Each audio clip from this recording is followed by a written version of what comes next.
Geração, eu não conheço muito das passadas, mas a nossa geração tá com muita depressão, né? Depressão e ansiedade, falam que é o mal do século agora, né? É bizarro. Bizarro.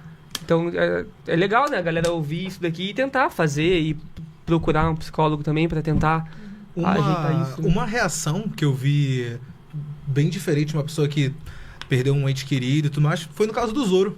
O Zoro, quando ele perdeu a... Como é que é? Kuina. A Kuina, ele simplesmente ficou louco, começou a treinar muito, muito e colocou como meta da vida dele a promessa que eles fizeram, né? Focou tudo no sonho. Isso é um estágio do luto também?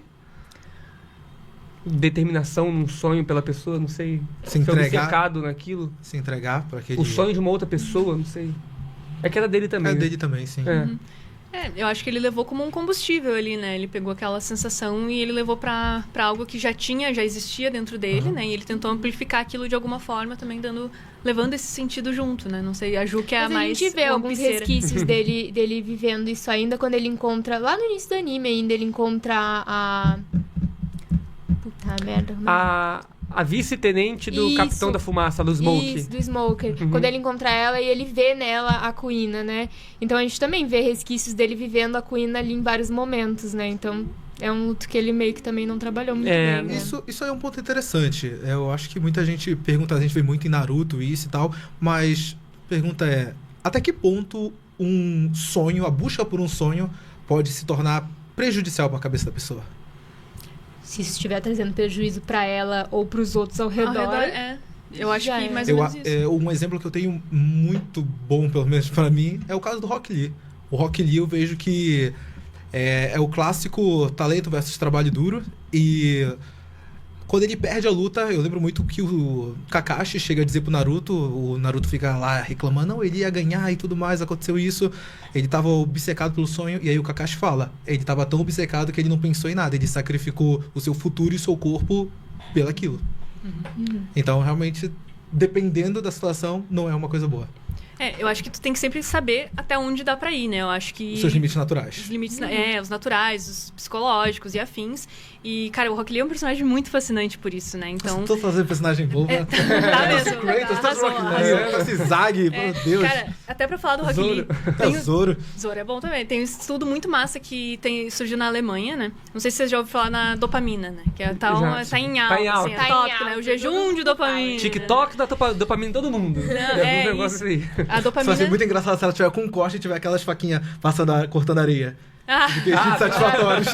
Aí é justamente nesse corte. Vai aparecer um corte agora falando sobre dopamina. Embaixo desse vídeo vai ter aquele coisinho satisfatório assim. Alguém jogando Subway Surf. Exato. Nossa, pior que Subway Surf é satisfatório. Caraca, como falar de dopamina dando dopamina na pessoa.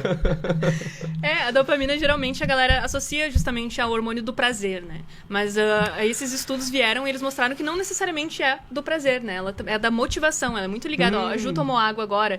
Esse processo da Ju ter tomado água envolveu dopamina. Tipo, a vontade de ir e buscar a água é a dopamina por si só. É onde mais tem a dopamina, né? Então, o fato quando ela tá tomando, já não tem mais o quanto impulsionou. Seu corpo precisa... Então ele te força a querer. Então surgiu um estudo na Alemanha muito bacana, né? Onde um pesquisador, ele pegou um macaco, que tem um cérebro aí mais próximo do nosso, e ele deu suco de laranja, né? O macaco gosta de suco de laranja, né? Então deu um suquinho lá, botou num tipo um fio, assim, que tinha longe. E o macaco precisava, cada vez que aparecia uma luz, o macaco precisava apertar um botão incessantemente para aquele suquinho vir. E aí ele foi medindo, né? Tipo, onde que tava a dopamina, né? A dopamina tava na hora que ele aperta o botão, na hora que ele toma o suco, né? Que a galera achava que era do prazer. Então, quando ele tomasse o suco, ele liberava aquela dopamina do prazer, né? Ou ele vindo até ele. Ou vindo até ele, na expectativa. Então, eles fizeram esse teste, né? E eles descobriram que quando eles ensinaram daí pro macaco que quando aparecia a luz, ele precisava apertar o botão para chegar o suquinho, o nível maior de dopamina dele estava na motivação em apertar o botão, naquela expectativa, na expectativa de chegar ao suquinho. Quando o suquinho chegou, era onde estava mais baixo o nível de dopamina dele. Mas agora transpõe isso porque a gente tá vivendo agora. E até porque a gente tá falando agora no sentido do suco ali, né? Tem até alguns neurocientistas agora mais famosos aqui no Brasil, por exemplo, Wesley Delanogari, daí que ele se vende e fala, tipo, pô, qual é o seu suco? Então, qual é a sua motivação?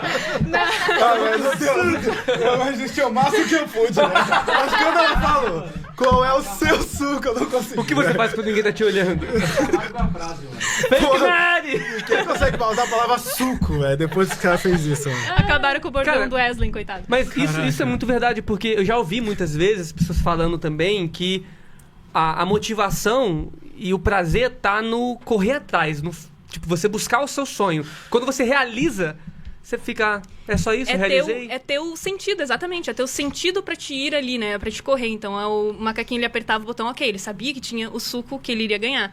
E aí, o fato de apertar aquele botão, a motivação, como tu falou, assim, é o que motivou o cara, né? O macaquinho a fazer isso. Aí, se tu olhar, pô, o Rock Lee, né? Ele tinha o propósito dele muito claro, ele tinha o suco dele muito claro.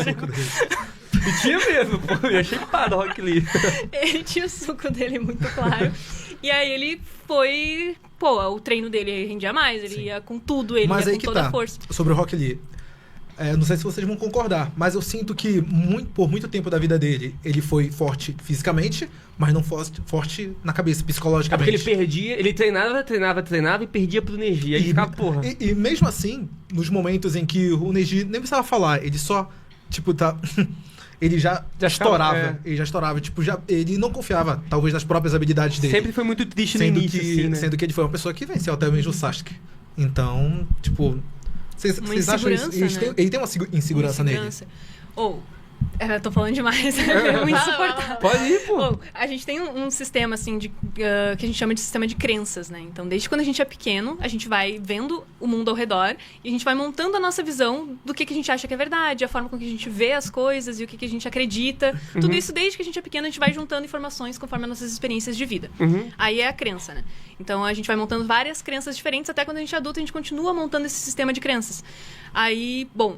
O Rock Lee, por exemplo. Vamos usar o Rock Lee como exemplo, mas a gente pode transpor isso pra vida de todos nós, assim, né? Então, Vocês o Rock vão Lee... transpor. Legal. Acreditem em mim. Todos nós ficaremos como Rock Lee, fortes, poderosos. Mas Sobrancelhudos. Aí, tipo assim, ele... Bom, desde pequeno ele não tinha aqueles dons naturais que o Neji tinha por causa do clã, o Sasuke, por exemplo. Então, ele já tinha essa certa limitação que atrapalhava ele, de certa forma, nos treinos, que atrapalhava a motivação dele de ser um ninja, né? Então, isso já foi criando uma camada sedimentar de experiência ali. Ele, tipo, não tenho isso, logo posso estar sendo inferior de alguma forma. Aí, pô, ia lá e gostava da Sakura. A Sakura, nossa, humilhava o cara, sobrancelhudo, horroroso, tartaruga, não sei o quê, e daí veio uma loucurada. E aí, pô, mas isso numa camada sedimentar ali de bom. Então, eu sou um escroto, eu sou um não sei o quê. E aí vai montando a visão de mundo dele a partir disso. Então, é como se fosse uma lente. As crenças, todas as crenças são como se fossem uma lente que a gente coloca e a gente enxerga o mundo por essa lente de óculos.